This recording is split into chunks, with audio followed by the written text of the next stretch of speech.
আসসালামু আলাইকুম দর্শক, কাছে এবং দূরে যে যেখান থেকে আমার ভিডিওটি দেখছেন সবাইকে আমার আজকের ভিডিওটি দেখার আমন্ত্রণ জানাচ্ছি।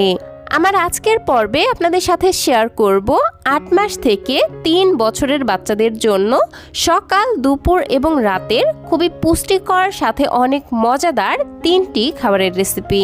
এই খাবার 3টি যেমন সহজপাচ্য, বাচ্চারা খুব সহজেই হজম করতে পারবে এবং বাচ্চাদের শরীরে সারাদিনের পুষ্টির চাহিদাও পূরণ করবে, পাশাপাশি রোগ প্রতিরোধ ক্ষমতা বৃদ্ধি করবে এবং বাচ্চাদের দ্রুত ওজন বৃদ্ধি এবং স্মৃতিশক্তি বাড়াতেও সহায়তা করবে। তো আশা করছি আমার আজকের ভিডিওটি আপনাদের কাছে ভালো লাগবে। ভালো লাগলে প্লিজ একটি লাইক দিবেন এবং বাচ্চাদের জন্য এরকম আরও নিত্য নতুন পুষ্টিকর খাবারের রেসিপি পেতে অবশ্যই আমার চ্যানেলটিকে সাবস্ক্রাইব করে বন্ধু হয়ে পাশেই থাকবেন। তাহলে আর কথা না বাড়িয়ে চলে যাচ্ছি আমার প্রথম রেসিপি, অর্থাৎ বাচ্চার সকালের নাস্তায়। তো পুষ্টিকর এই নাস্তাটি তৈরি করতে প্রথমেই নিয়ে নিচ্ছি এইটুকু পরিমাণে বার্মিচিলি সেমাই। এখন এই সেমাইগুলোকে হাতের সাহায্যে খুবই ছোট ছোট টুকরা করে ভেঙে নিচ্ছি, কারণ সেমাইগুলো যদি বড় বড় বা লতা লতা থাকে তাহলে বাচ্চাদের খেতে অসুবিধা হবে। একই সাথে আরও নিচ্ছি 2 টেবিল চামচ পরিমাণ চালের সুজি। আমি এখানে ঘরে তৈরি সুজি নিয়েছি। এখন সরাসরি চুলাতে চলে যাচ্ছি। চুলায় একটি প্যান বসিয়ে এর মধ্যে দিয়ে দিচ্ছি 1 চা চামচ পরিমাণ বাটার। এখানে আপনারা চাইলে বাটারের পরিবর্তে ঘিও দিতে পারবেন। সুন্দর একটি ফ্লেভারের জন্য দিয়ে দিচ্ছি মুখ ফাটানো একটি এলাচ। এখন আগে থেকেই ভেঙে রাখা সেমাইগুলো বাটারের মধ্যে দিয়ে দিলাম আর চুলার আঁচ একদম লোতে রেখে এই সেমাইগুলোকে মোটামুটি 1 মিনিটের মতো ভেজে নিচ্ছি। এখানে অবশ্যই ঘি বা বাটার ব্যবহার করার চেষ্টা করবেন, কারণ ঘি এবং বাটারে রয়েছে গুড ফ্যাট, যা বাচ্চাদের দ্রুত ওজন বাড়ায় এবং স্মৃতিশক্তি বাড়াতে সহায়তা করে। একই সাথে ঘি দিয়ে ভাজার ফলে এই নাস্তাটি কিন্তু অনেক বেশি টেস্টিও হবে। তো যাই হোক, সেমাইগুলো কিছুক্ষণ ভেজে নিয়েই এর মধ্যে সুজিও দিয়ে দিচ্ছি আর সুজি দিয়ে মোটামুটি আরও 1 থেকে 2 মিনিটের মতো লো আঁচে এগুলোকে ভেজে নিচ্ছি। কিছুক্ষণ ভেজে নেওয়ার পর যখন সেমাই এবং সুজি থেকে খুবই সুন্দর একটি ফ্লেভার বের হবে, তখন আমি দিয়ে দিচ্ছি 250 ml লিকুইড গরুর দুধ। আর দুধটাকে আমি আগে থেকেই জাল দিয়ে নিয়েছি। যেহেতু সেমাই খুবই তাড়াতাড়ি সেদ্ধ হয়ে যায়, তাই চেষ্টা করবেন দুধটা আগে থেকেই একটু জাল দিয়ে নিতে। তো দুধ দেওয়ার পর ঘন ঘন নেড়ে চেড়ে এই দুধের সঙ্গে সুজি এবং সেমাই ভালোভাবে মিশিয়ে নিচ্ছি। এখন স্বাদের জন্য সামান্য 1 চিমটি লবণ আর মিষ্টির জন্য এইটুকু পরিমাণে তাল মিশ্রি দিয়ে দিচ্ছি। দর্শক, আমার ছেলের খাবারে আমি কখনোই চিনিটা ব্যবহার করি না, কারণ চিনি অনেক বেশি প্রসেসিং করা থাকে আর প্রসেসিং করা খাবার কিন্তু বাচ্চাদের স্বাস্থ্যের জন্য এমনিতেই অনেক ক্ষতিকর, আর চিনি বাচ্চাদের পেটে গ্যাস তৈরি করে থাকে। তো যাই হোক, এখন চুলার আঁচ মিডিয়াম এবং লো এর মাঝামাঝি রেখে ঘন ঘন নেড়েচেড়ে এই সেমাই এবং সুজি খুব ভালোভাবে সেদ্ধ হওয়া পর্যন্ত রান্না করে নিচ্ছি। দর্শক, বাচ্চাদের দ্রুত ওজন বাড়াতে পুষ্টিবিদ আয়েশা সিদ্দিকা ম্যামই এই রেসিপিটা করে খাওয়াতে বলেছেন। তো ম্যামের কথা ফলো করে আমি আমার ছেলেকে যেভাবে এই খাবারটি তৈরি করে খাওয়াচ্ছি, ঠিক সেই রেসিপিটাই আপনাদের সঙ্গে শেয়ার করলাম। আশা করছি ভালো লাগবে। তো কথা বলতে বলতে আমার এই খাবারটি অলমোস্ট রান্না হয়ে গেছে।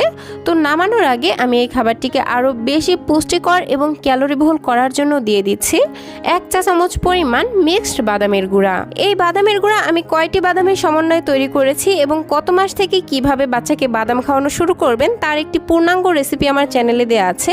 এই ভিডিওটি সম্পূর্ণ দেখবেন। এন্ড দ্য স্ক্রিনে আমি সেই বাদাম গুঁড়ার রেসিপিটি দিয়ে দিব, আপনারা আপনাদের প্রয়োজনে সেখান থেকে দেখে নেবেন। আর এই তো মিশিয়ে নেওয়ার পর কিন্তু এই খাবারটি বাচ্চাকে খাওয়ানোর জন্য একদমই রেডি। খাবারটিকে একটু পাতলা রাখার চেষ্টা করবেন, কারণ এই খাবারটি ঠান্ডা হওয়ার পর আরও একটু ঘন হয়ে যাবে। তাই এরকম একটু লিকুইড থাকা অবস্থায় আমি চুলা থেকে নামিয়ে নিচ্ছি। আর এই তো তৈরি হয়ে গেল বাচ্চাদের জন্য খুবই পুষ্টিকর, স্বাস্থ্যকর এবং ক্যালোরি বহুল একটি নাস্তার রেসিপি। এই একটি খাবার থেকেই বাচ্চারা কিন্তু অনেকগুলো খাবারের পুষ্টি গুণাগুণ একসঙ্গে পেয়ে যাবে। এ কারণে খাবারটি বাচ্চারা অল্প পরিমাণে খেলেও বেশি পরিমাণে পুষ্টি পেয়ে যাবে এবং বাচ্চাদের দ্রুত ওজন বাড়াতেও সহায়তা করবে। তবে এখন চলে যাচ্ছি বাচ্চার দুপুরের খাবারের রেসিপিতে। এজন্য প্রথমেই আমি আমার বাচ্চার চাহিদা অনুযায়ী নুডলস একটি বাটিতে নিয়ে নিচ্ছি। আমি এখানে ইনস্ট্যান্ট নুডলস নিয়েছি। আপনারা আপনাদের বাচ্চাদেরকে যে নুডলস খাওয়ান এখানে সেই নুডলসটাই নিয়ে নিতে পারেন।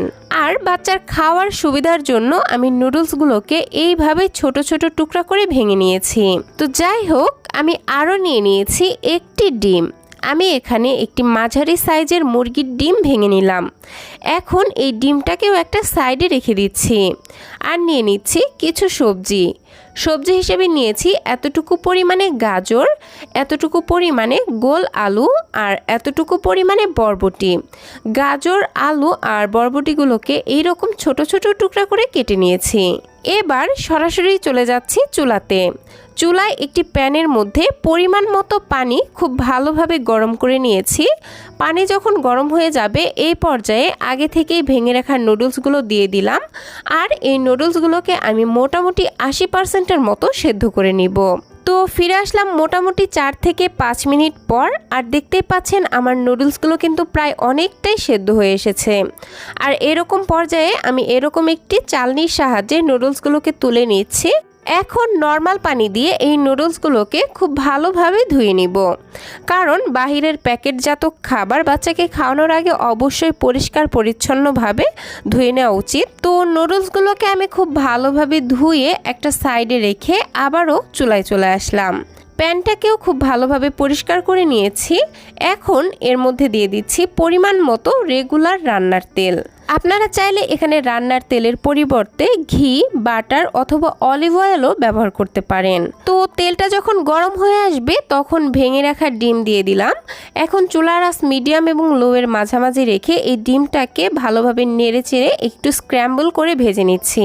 এই পর্যায়ে ডিমটাকে খুব বেশি শক্ত করে ফেলা যাবে না, কারণ ডিমটা শক্ত হয়ে গেলে ছোট বাচ্চাদের খেতে অসুবিধা হবে।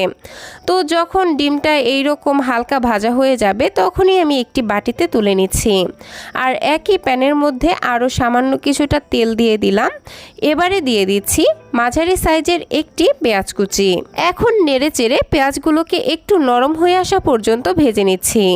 মোটামুটি 1 থেকে 2 মিনিট ভেজে নেওয়ার পর আমি এর মধ্যে দিয়ে দিব আগে থেকেই কেটে রাখা সবজিগুলো। সবগুলো সবজি আমি একসাথেই দিয়ে দিচ্ছি। তারপর এই সবজিগুলোকেও বেশ কিছুক্ষণ আমি ভেজে নিব, কারণ সবজিগুলো ভালো মতো ভেজে না নিলে এই সবজির কাঁচা গন্ধটা নুডলসের মধ্যে থেকে যাবে। এর ফলে এই নুডলসটা খেতেও ভালো লাগবে না আর বাচ্চারাও খেতে চাইবে না। তো যাই হোক, এই পর্যায়ে আমি এখানে দিয়ে দিচ্ছি সামান্য 1 চিমটি লবণ আর সামান্য একটু হলুদের গুঁড়া। 1 বছরের কম বয়সী বাচ্চাদের জন্য এখানে লবণটা স্কিপ করবেন। এখন আবারও নেড়েচেড়ে সবকিছু খুব ভালোভাবে মিশিয়ে নিচ্ছি আর ভেজে নিচ্ছি সবজিগুলোকে একটু নরম হয়ে আসা পর্যন্ত। তো সবজিগুলোকে আমি মোটামুটি 2 থেকে 3 মিনিটের মতো ভেজে নিয়েছি আর এর কাঁচা গন্ধটা কিন্তু চলে গেছে। এই পর্যায়ে দিয়ে দিব 1 কাপ পরিমাণ বিশুদ্ধ খাবার পানি। আমার সবজি এবং নুডলসের পরিমাণ অনুযায়ী এখানে 1 কাপ পরিমাণ পানি লেগেছে, আপনাদের এর থেকে কম বেশিও লাগতে পারে। তো যাই হোক, এই পর্যায়ে আমি এখানে একটি কাঁচামরিচ দিয়ে দিচ্ছি আর কাঁচামরিচটাকে একটু মাঝখান থেকে ফাটিয়ে দিয়ে দিলাম। এতে করে কাঁচামরিচের ফ্লেভারটা খুব সুন্দর মতো এই নুডলসের মধ্যে ছড়িয়ে যাবে আর খুব বেশি ঝালও বের হবে না। তবে যে বাচ্চারা একেবারেই ঝাল খেতে পারে না তাদের ক্ষেত্রে এখানে আর কাঁচামরিচ দেওয়ার কোনোই দরকার নেই। তো যাই হোক, এখন আমি ঢাকনা দিয়ে ঢেকে এই সবজিগুলোকে খুব ভালোভাবে সেদ্ধ করে নিচ্ছি। ফিরে আসলাম সবজিগুলো খুব ভালো মতো সেদ্ধ হবার পর। এখন আমি এই সবজিগুলোকে ম্যাশ করে নিব। ম্যাশ করার আগে যে কাঁচামরিচটা দিয়েছিলাম সেটা তুলে নিলাম আর এখন এরকম একটি আলু ম্যাশারের সাহায্যে এই সবজিগুলোকে ভালো মতো ম্যাশ করে নিচ্ছি। তবে যে বাচ্চারা চিবিয়ে খেতে পারে তাদের ক্ষেত্রে এখানে সবজিগুলো ম্যাশ না করলেও হবে। তো যাই হোক, আমি আমার ছেলের পছন্দ মতো এই সবজিগুলোকে একটু আধ ভাঙা করে ভেঙে নিয়েছি। এখন আগে থেকে সেদ্ধ করে রাখা নুডলস এবং আগে থেকে ভেজে রাখা ডিমের স্ক্র্যাম্বলটা একই সাথেই দিয়ে দিলাম আর স্প্যাচুলার সাহায্যে নেড়েচেড়ে সব কিছুকে খুব ভালোভাবে মিশিয়ে নিচ্ছি। এখন এই নুডলসের টেস্ট বাড়ানোর জন্য এখানে ব্যবহার করব ঘরে তৈরি নুডলসের মশলা। আমি এখানে 1/2 চা চামচ পরিমাণ নুডলসের মশলা দিয়ে দিচ্ছি। আমি কিন্তু এখানে প্যাকেটের কোনো মশলা ব্যবহার করিনি, কারণ প্যাকেটের ওই মশলাটা অনেক বেশি প্রসেসিং করা থাকে, যেটা ছোট বাচ্চাদের স্বাস্থ্যের জন্য খুবই ক্ষতিকর। তাই যদি সম্ভব হয় তাহলে ঘরেই স্বাস্থ্যসম্মত উপায়ে বাচ্চার জন্য নুডলসের মশলা তৈরি করে সেটাই ব্যবহার করবেন। তো যাই হোক, মশলা দেওয়ার পর আমি নেড়েচেড়ে আরও মোটামুটি 1 থেকে 2 মিনিটের মতো রান্না করে নিয়ে চুলা থেকে নামিয়ে নিচ্ছি। আর আমি ঠিক এইরকম একটু লিকুইড অবস্থায় নামিয়ে নিচ্ছি। আর এই তো তৈরি হয়ে গেল বাচ্চাদের জন্য ভীষণই পুষ্টিকর, ক্যালোরিবহুল এবং মজাদার একটি নুডলস। এই একটি খাবার থেকেই বাচ্চারা খাবারের প্রতিটি উপাদান পেয়ে যাবে, যার ফলে খাবারটি বাচ্চারা অল্প পরিমাণে খেলেও অধিক পরিমাণে পুষ্টি পাবে এবং বাচ্চাদের দ্রুত ওজন বাড়াতেও সহায়তা করবে।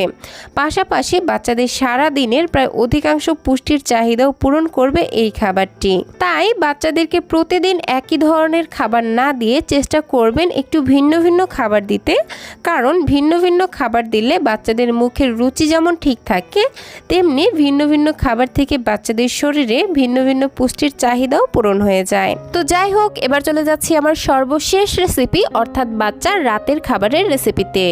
এজন্য প্রথমেই চুলায় একটি প্যান বসিয়ে এর মধ্যে দিয়ে দিচ্ছি হাফ চা চামচ পরিমাণ বাটার।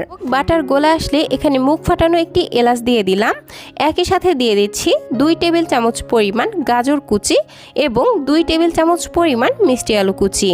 যারা হাতের কাছে মিষ্টি আলু পাবেন না তারা চাইলে এখানে মিষ্টি আলুর পরিবর্তে সাধারণ গোল আলু দিয়েও এই খাবারটি রান্না করতে পারবেন। তবে গোল আলুর তুলনায় মিষ্টি আলুর পুষ্টিগুণ কিন্তু অনেকটা বেশি থাকে। তো যাই হোক, এখন চুলার আঁচ একদম লোতে রেখে এই গাজর এবং মিষ্টি আলুগুলোকে মোটামুটি 2 মিনিটের মতো ভেজে নিচ্ছি। ভাজতে ভাজতে যখন সবজির গায়ের পানিটা শুকিয়ে এরকম ঝরঝরে হয়ে আসবে আর খুবই সুন্দর একটি ফ্লেভার বের হবে, এই পর্যায়ে দিয়ে দিচ্ছি 1 কাপ পরিমাণ লিকুইড গরুর দুধ। 1 বছরের কম বয়সী বাচ্চাদের জন্য এখানে গরুর দুধের পরিবর্তে নর্মাল পানি দিয়ে খাবারটি রান্না করবেন। তো যাই হোক, সবকিছু মিশিয়ে নেওয়ার পর এবার আমি এর মধ্যে দিয়ে দিচ্ছি বাচ্চার চাহিদা অনুযায়ী রোলড ওটস। আমি এখানে 2 টেবিল চামচ পরিমাণ ওটস নিয়ে নিয়েছি। আপনারা বাচ্চাদেরকে যে ওটস খাওয়ান এখানে সেই ওটসটাই নিয়ে নেবেন। আবারও সবকিছু নেড়েচেড়ে মিশিয়ে নিচ্ছি আর চুলার আঁচ মিডিয়াম এবং লোয়ের মাঝামাঝি রেখে এই ওটস, গাজর এবং মিষ্টি আলু খুব ভালোভাবে সেদ্ধ হওয়া পর্যন্ত রান্না করে নিচ্ছি। দর্শক, ওটস বাচ্চাদের স্বাস্থ্যের জন্য খুবই উপকারী, কারণ এর মধ্যে রয়েছে প্রচুর পরিমাণে ফাইবার, বিভিন্ন ধরনের ভিটামিন এবং খনিজ, যা শিশুদের শারীরিক এবং মানসিক বিকাশ বৃদ্ধির জন্য খুবই গুরুত্বপূর্ণ ভূমিকা পালন করে।